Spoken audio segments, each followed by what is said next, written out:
That's the wee GS away.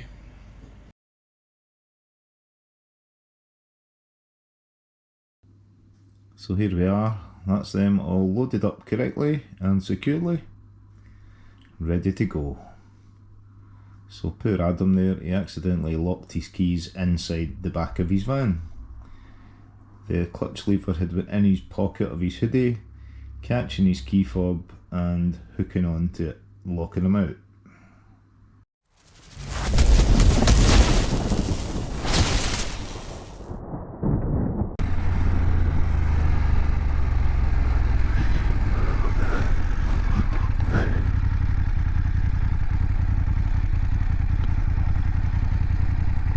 So good afternoon folks, it's a beautiful day today, 9 degrees, big ball of fire in the sky, shining its vitamin D down upon us. Woohoo! It's my first time standing up on this, right on my first ride on the new bike today. And I just found a new road I've not been down, so I thought I'll give this a little bash.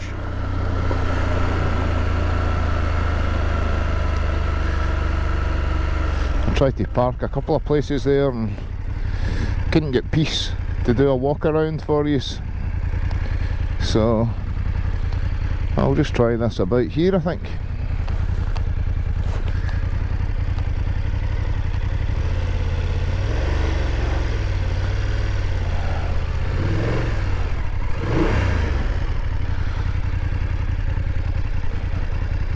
There we go. Well, neutral, there we go. Switch it off.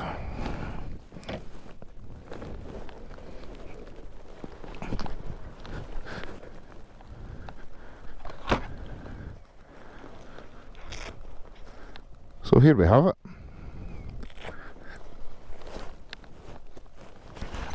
I'll just quickly switch cameras.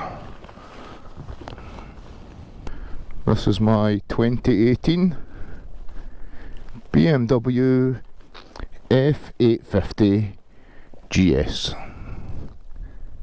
Not adventure, like I sort of wanted. But when the other bikes sort of fell through, I just seen this and liked it. And it's got a huge, awesome range of options that's been fitted from the factory, so I'll need to get my head around all of them. Right, a quick run through of what it's got. It's got dynamic ESA, it's got a quick shifter up and down, it's got a set of these extra lights on it, it's got spoked wheels, 21 inch on the front, 17 on the back, it's got 4 different rider modes, it's got the TFT, it's got the little shade for the TFT by Wunderlicht. It's got heated grips.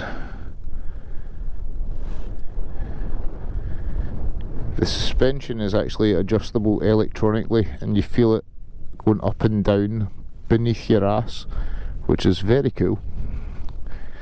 It's got cruise,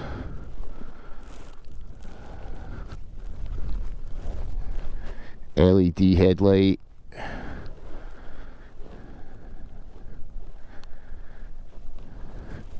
it's got a similar brake pedal to what was on my baby GS, so I've actually bought another extension for this that I've got to go on. Oh, I nearly forgot, it's got the Akrapovic, which just sets it off nicely. and quite a pretty penny for one of them. It's got quite a huge screen on it, although in many's eyes it's not huge, but I already notice it affecting my wind noise from my lid. Getting quite a lot of whistles, which is very weird. So, liking it anyway. But the options on these is phenomenal.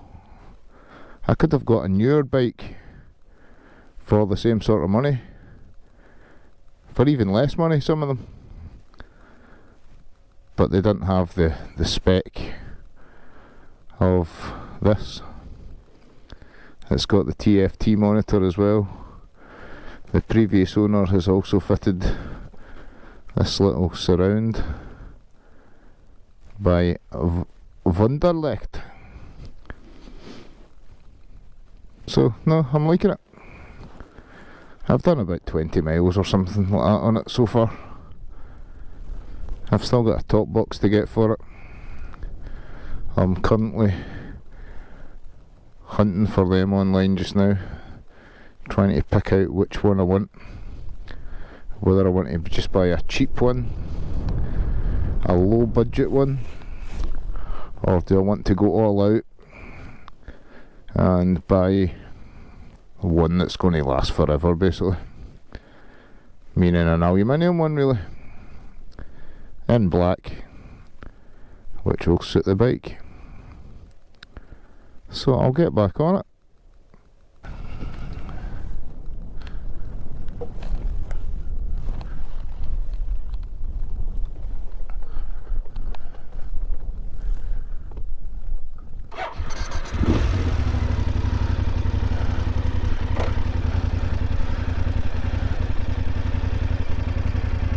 Having to rock the bike very slightly over to the right. Is this just a BMW side stand thing or what? They're just a bit long? Or is it down to my short ass legs? Who will be able to answer that question, I wonder? Right, we're in rain mode. There's road. Oops, dynamic. Enduro. And I can currently feel the bike rising. I'm getting further and further up onto my tiptoes, and I think if I want to use that, I'm going to have to invest in a low seat for it, which is something I'll definitely talk about. In fact, I might just talk about that just now.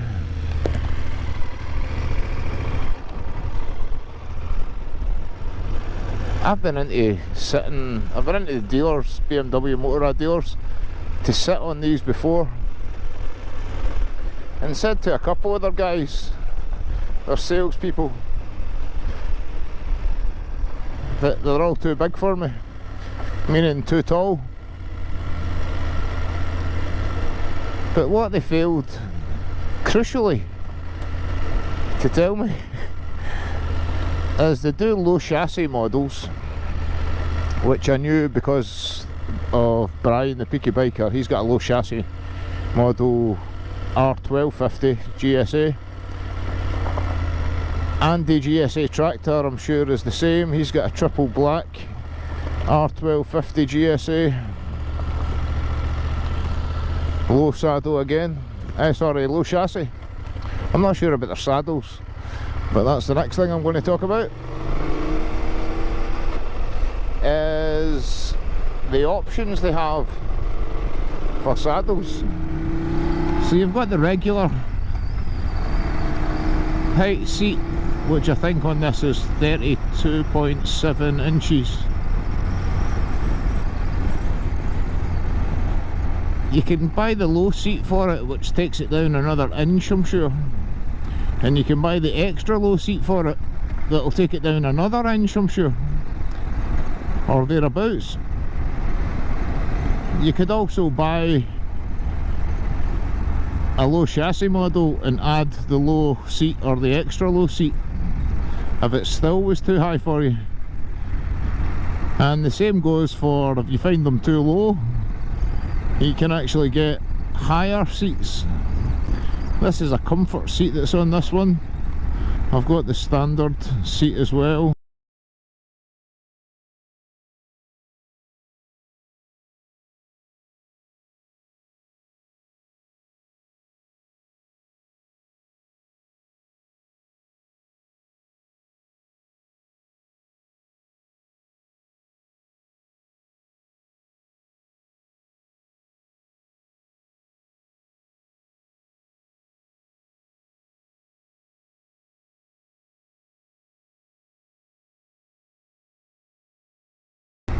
I've not ridden right enough with the two of them on, so I'll maybe stick the other one on the next time I go out.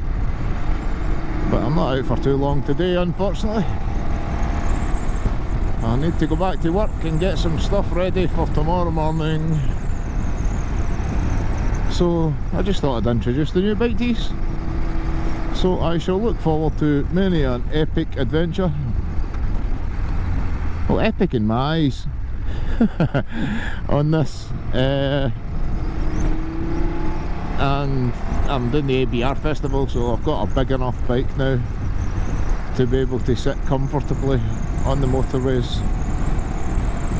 But if this whistling doesn't stop from this helmet, I'm going to go mental. Peace out, take it easy, cheers for watching folks, take care, adios. So God, I nearly forgot to finish the Adam story there with his van.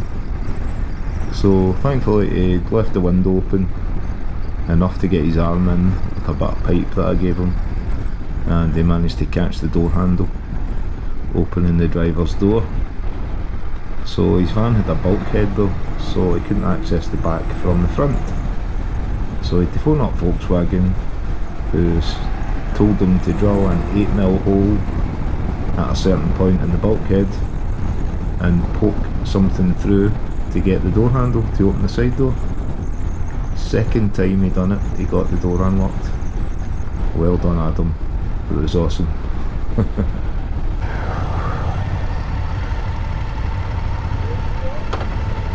On you go.